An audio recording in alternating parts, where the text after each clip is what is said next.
من الشيطان اللعين الرجيم. بسم الله الرحمن الرحيم.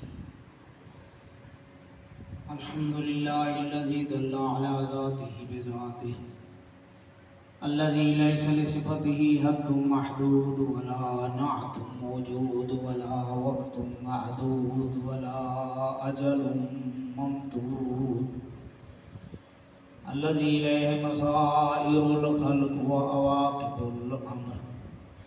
الصلاة والسلام على أمينه وحبيبه وخيرته من خلقه، حافظ سره ومبلغ رسالاته، بشير رحمته ونذير نقمته، العبد المرتضى والنبي المجتبى والرسول المصطفى أبي القاسم محمد.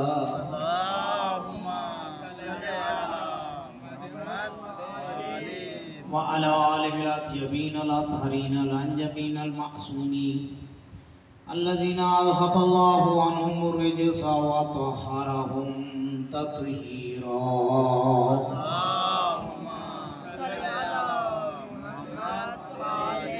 لا سيما على الإمام الثاني عشر بقية الله وحجته المنتظر. أما بعد، فقد قال الله سبحانه في كتابه المجيد: بسم الله الرحمن الرحيم. وجعلناهم أئمة يهدون بأمرنا وأوحينا إليهم فعل الخيرات وإقام الصلاة وإيتاء الزكاة وكانوا لنا عابدين. بآواز بلند صلوات پڑھیں. اللهم صل على محمد وآل محمد. بزرگان محترم، سب سے پہلے مرحومین و مرحومات اور جو جامعہ مرتضویہ عالی مسجد مبارکہ کے بانیان سنی سے چلے گئے ہیں، ان کی روح کی شاد کے لیے فاتحہ.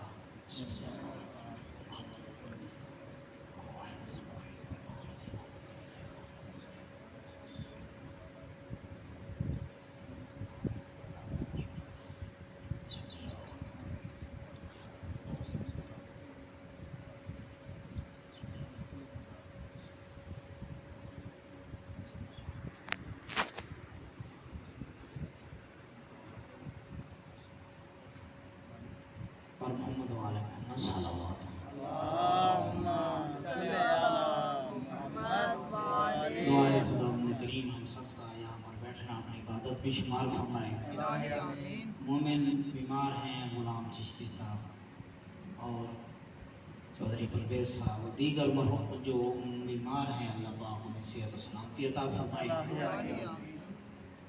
پاکستان اور مومنین کی حفاظت و نصرت کے لیے بآواز بلند صلوات پڑھیں. اللهم صل على محمد وآل محمد. جنہوں نے میرے ذمہ دعائیں لگائی ہیں، اللہ پاک ان سب کی دعاؤں کو منظور و مقبول فرمائے. بآواز بلند صلوات پڑھیں. اللهم صل على محمد وآل محمد. قرآن حکیم میں امامت کے موضوع پر بہت ساری آیات جن میں ہمیں غور و فکر کی دعوت ہے. ہمیں یہ بتایا جاتا ہے کہ تم ذرا سمجھو، غور و فکر کرو، قرآن کریم کو پڑھا کرو. میں بھی اکثر کہا کرتا ہوں، قرآن کریم صرف زبانوں تک الفاظ نہ رہ جائیں، بلکہ ان کا تعلق دل کے ساتھ ہونا چاہیے، سمجھنے کے ساتھ ہونا چاہیے. آیا بافی ہدایہ جس میں اللہ پاک کا یہ ارشاد ہے کہ ہم نے انہیں آئمہ بنایا اور ہمارے حکم سے وہ ہدایت کرتے ہیں. ہم نے ان کی طرف وحی کی، نماز پڑھنے کی، زکوٰۃ دینے کی اور فعل الخیرات، اچھائیاں کرنے کی ہمیں حکم ہوا. ان کو ہم نے یعنی اللہ پاک نے ان کی طرف وحی کی. وَكَانُوا لَنَا عَابِدِينَ، اور وہی ہمارے عبادت گزار بنتے ہیں. انبیاء ما سبق کا ذکر اس میں موجود ہے. یہاں آیا ذکر ہوا ہے، وہاں مختلف انبیاء کا پہلے ذکر ہے، نبیوں کا ذکر ہے. نبیوں کے ذکر میں ان کے اوصیاء کا بھی ذکر ہے، ان کے جو جانشین ہیں ان کا بھی ذکر ہے. یہ سب کے لیے آیا ہے کہ جس کو اللہ نے امام بنایا ہے، جس کو اللہ نے یہ عہدہ عطا کیا ہے، وہی صحیح معنوں میں عابد خدا کہلانے کا حقدار ہے۔ ہم بھی عبادت کرتے ہیں، لیکن ہماری عبادت کو جا ان ہستیوں کی عبادت کو جا جنہیں ولایت اللہ کی طرف سے عنایت شدہ ہے۔ ہم اگر تھوڑا سا غور کریں کہ یہ ولایت ابتدائی طور پر دو حصوں میں تقسیم ہوتی ہے، ایک کو ولایت تشریعی کہا جاتا ہے، ایک کو ولایت تکوینی کہا جاتا ہے۔ ولایت تشریع کے بارے میں اللہ تعالیٰ قرآن میں کچھ اس طرح فرما رہا ہے، یعنی اے میرا رسول تو مبین قرآن بھی ہے، لِتُبَيِّنَ لِلنَّاسِ مَا نُزِّلَ إِلَيْهِمْ، تمہاری یہ ذمہ داری ہے کہ تو ان کی طرف جو نازل شدہ قرآن کی آیات ہیں، جو احکام ہیں، وہ تو انہیں بیان کر۔ یا ایھا الرسول بلغ کہہ کر اللہ تعالیٰ نے میرے رسول کو یہ بھی فرمایا کہ اے میرا رسول تو مبلغ اسلام حقیقی بھی ہے، حقیقی مبلغ بھی تو ہے، مبین بھی تو ہے، یعنی شریعت کی جو وضاحت کرنی ہے اسے ولایت تشریعی کہا جاتا ہے۔ یعنی ہمارے رسول کو ہی حق ہے کہ وہ شریعت کو واضح طریقے سے بیان کرے، ہمارے ائمہ معصومین کو ہی حق ہے کہ وہ اس کے متعلق ہمیں بتائیں۔ اس کے بعد جتنے جو ہے نا مجتہدین آئے ہیں وہ صرف انہی کی بتائی ہوئی باتیں آگے بیان کرتے ہیں۔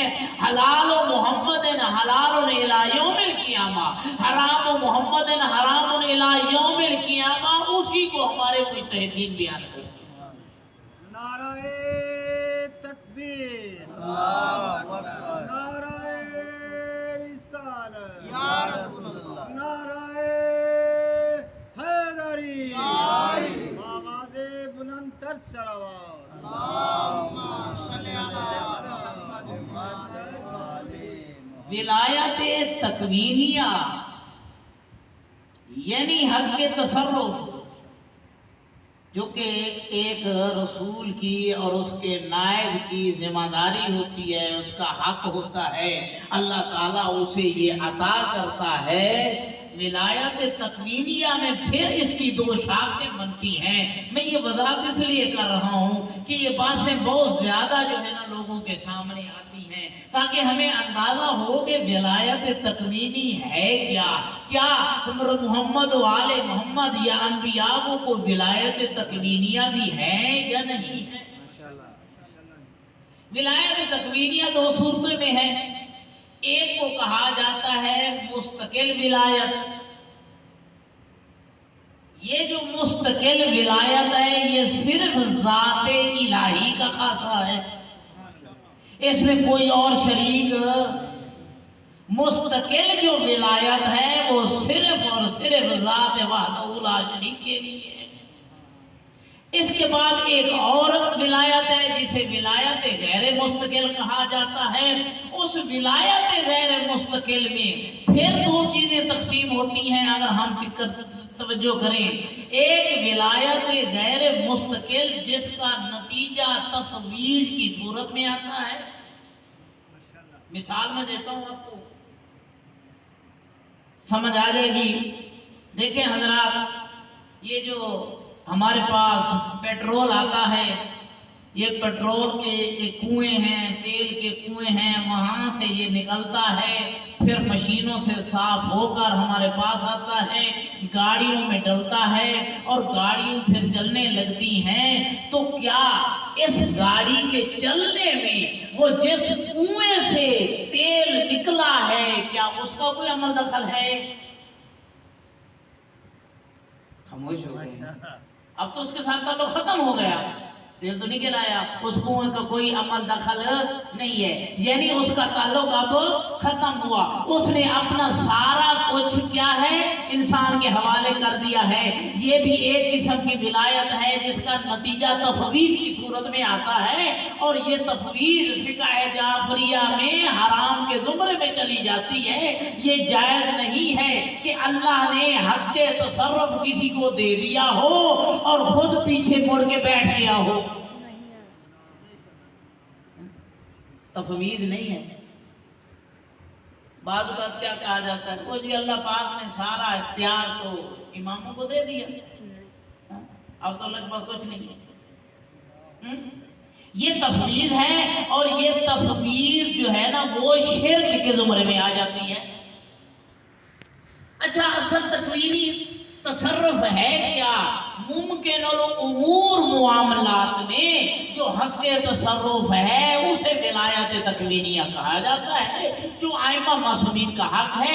میں مثال دے کر آپ کو سمجھاتا ہوں۔ آج کل ہم سمجھا سکتے ہیں، کچھ عرصہ اگر پہلے چلے جاتے نا 100-200 سال پہلے، وہاں سمجھانا لوگوں کو مشکل تھا، آج سمجھانا مشکل نہیں ہے۔ یہ جو ہمارے پاس یہ پنکھے چل رہے ہیں، یہ کس چیز سے چل رہے ہیں؟ بجلی سے، ٹھیک ہے۔ بجلی کہاں سے آ رہی ہے؟ گریڈ اسٹیشن سے۔ اگر گریڈ اسٹیشن سے جو بجلی آ رہی ہے اس کے ساتھ اس کا تعلق نہ رہے تو کیا یہ پنکھے چلیں گے؟ نہیں چلیں گے۔ تو اس کا مقصد ہے ہر وقت پیچھے گریڈ اسٹیشن کے ساتھ تعلق رہے گا تو پھر ہی یہ چلیں گے پنکھے۔ دوسری صورت میں یہ موبائل آپ کے سامنے ہے، یہ موبائل پہ جو سگنل آ رہے ہوتے ہیں، ہم نے جو کالیں کرنی ہوتی ہیں، پیچھے ایک ٹاور ہے جس کے ساتھ اس کا لنک قائم ہے، اس کے درمیان خلل نہیں پڑتا۔ اگر خلل پڑے تو یہ ختم ہو جاتا ہے۔ اس کا مقصد ہے اگر ہم نے استفادہ کرنا ہے تو پیچھے اس کا تعلق رہے گا تو تب بھی استفادہ کیا جا سکتا ہے۔ اللہ تعالیٰ نے جو ائمہ معصومین کو حق تصرف عطا کیا ہے، جو رسول گرامی قدر کو حق تصرف عطا کیا ہے، وہ اسی قسم کا ہے۔ پیچھے اللہ کے ساتھ ڈائریکٹ تعلق ہے، اگر وہ تعلق نہ رہے تو اسی سلسلے میں یہ کہا جاتا ہے نا لولا الحجت لساخت الارض، اگر حجت خدا زمین میں نہ ہو تو زمین تباہ و برباد ہو جائے۔ اس کا مقصد یہی ہے کہ اللہ کے ساتھ اس حجت کا ڈائریکٹ تعلق موجود ہے تو یہ قائم ہے، اگر وہ موجود تعلق نہ ہو تو بالکل اسے ختم ہو جانا چاہیے۔ تو یہ جو ولایت ہے جسے ولایت تکوینیہ در امور ممکن الوجود جو چیزیں ہیں ان میں جو ولایت ہے وہ محمد و آل محمد کا حق ہے۔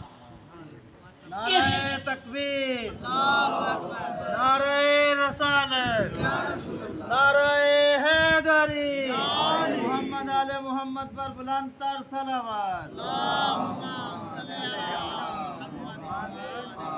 یہ وہ ولایت ہے جس کے بارے میں اللہ تعالیٰ ارشاد فرماتا ہے یہ ولایت میں نے انبیاء کو بھی عطا کی ہے، یہ ولایت میں نے اوصیاء کو بھی عطا کی ہے، یہ وہ ولایت ہے جو میں نے حق تصرف کے طور پر انبیاء کو اور ائمہ معصومین کی عطا کی ہے۔ کیا ہمارے پاس کچھ مثالیں میں آپ کو پیش کرتا ہوں جس میں اللہ تعالیٰ یہ حق انبیاء کو دے رہا ہے۔ پہلی مثال آپ کے سامنے حضرت عیسیٰ علیہ السلام کی دوں گا۔ حضرت عیسیٰ علیہ السلام اس دنیا میں آئے، حضرت عیسیٰ علیہ السلام کو اللہ نے ایک کامیاب معجزہ عطا کیا۔ وہ معجزہ کیا تھا؟ قرآن کریم میں اللہ پاک ارشاد فرماتا ہے حضرت عیسیٰ علیہ السلام مٹی سے پرندہ بناتے تھے، پرندے میں پھونک مارتے تھے، وہ اللہ کے حکم سے جو ہے نا وہ پرندہ بن کر اڑنے لگ جاتا تھا۔ یہ ہے حق تصرف در تکوینیات، حق تصرف در تکوینیات۔ حضرت عیسیٰ علیہ السلام مادر ذات جو نابینا ہیں انہیں اللہ کے حکم سے بینا کر دیتے تھے، جو کوڑھے کے مرض میں مبتلا تھے، جن کا علاج ممکن نہیں تھا، اسی حق کے تصرف کے تحت حضرت عیسیٰ علیہ السلام اس کی بیماری کو شفا بخش دیتے تھے۔ یہ وہ حق کے تصرف ولایت ہے جو حضرت عیسیٰ کو عطا ہوئی۔ پھر اگر ہم دیکھتے ہیں تو حق کے تصرف حضرت موسیٰ کو بھی عطا ہوا۔ حضرت موسیٰ کے لیے اللہ نے حکم دیا، اے موسیٰ تو جا رہا ہے، پیچھے جو ہے نا وہ فرعون تیرے پیچھے ہے، آگے دریا آ گیا۔ اب جو ہے نا وہ لوگ پریشان ہو گئے، حضرت موسیٰ کو کہنے لگے موسیٰ آج پھنسوا دیا ہے تم نے، پیچھے فرعون ہے آگے دریا۔ تو اب اللہ نے فرمایا اے موسیٰ فَقُلْنَا اضْرِب بِعَصَاكَ الْحَجَرَ فَانْفَجَرَتْ مِنْهُ اثْنَتَا عَشْرَةَ عَيْنًا۔ اے میرا نبی گھبرا نہیں، پریشان نہ ہو، اسی عصا کو اسی پانی پہ مار، اس پانی پہ تو مارے گا، اس سے 12 راستے بن جائیں گے۔ 12 راستے بن جائیں گے، تو 12 راستے بن گئے دریا سے۔ یہ کیا تھا؟ وہی حق تصرف تھا، یعنی ولایت تکوینیہ تھی جو حضرت موسیٰ علیہ السلام کو عطا ہوئی۔ حضرت موسیٰ علیہ السلام کو یہ ولایت ملی۔ اب مختلف انبیاء کے پاس یہ معجزات ہیں، مختلف انبیاء نے اسی ولایت کا جو ہے نا وہ تصرف کیا۔ حضرت ابراہیم علیہ السلام نے 4 پرندوں کو جو ہے نا وہ ذبح کیا، ان کا جو ہے نا وہ گوشت کو مکس کیا، پھر ایک پرندے کی چونچ اٹھا کر اسے بلایا، اسی حق کے تصرف کے تحت وہ پرندہ زندہ جاگتا بن کر بتلا گیا کہ اللہ کے جو خاص بندے انبیاء ہیں انہیں اللہ نے حق کے تصرف دے کر بھیجا۔ اب آ جائیں ہمارے نبی کے حضرت محمد صلی اللہ علیہ وآلہ وسلم۔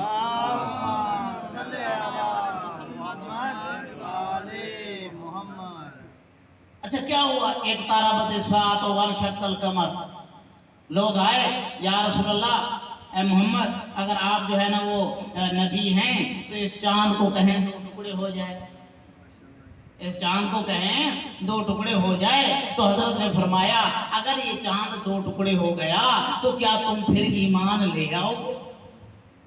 کیا تم پھر ایمان لے آؤ گے؟ اس شرط پر کہ تم ایمان لے آؤ گے۔ قرآن کریم فرماتا ہے ایک تاربت الساعۃ وانشق القمر، جب دیکھا تو وہ چاند 2 ٹکڑے ہو گیا۔ یہ وہ حق کے تصرف رسول گرامی قدر کے پاس تھا، بلکہ نہج البلاغہ میں حضرت علی علیہ السلام ہمیں یہ بتاتے ہوئے نظر آتے ہیں کہ ایک دفعہ کچھ لوگ حضرت رسول گرامی قدر کے پاس آئے اور کہا اے محمد اگر آپ نبی ہیں تو یہ سامنے درخت کھڑا ہوا ہے، اس کو آپ حکم دیں یہ جڑوں سمیت وہاں سے نکلے اور آپ کے سامنے آ جائے، یہ آپ کے سامنے آ۔ تو آپ نے کہا کیا پھر تم ایمان لے آؤ، کیا تم پھر مسلمان ہو جاؤ گے؟ کہا جی جناب ہم مسلمان ہو جائیں گے۔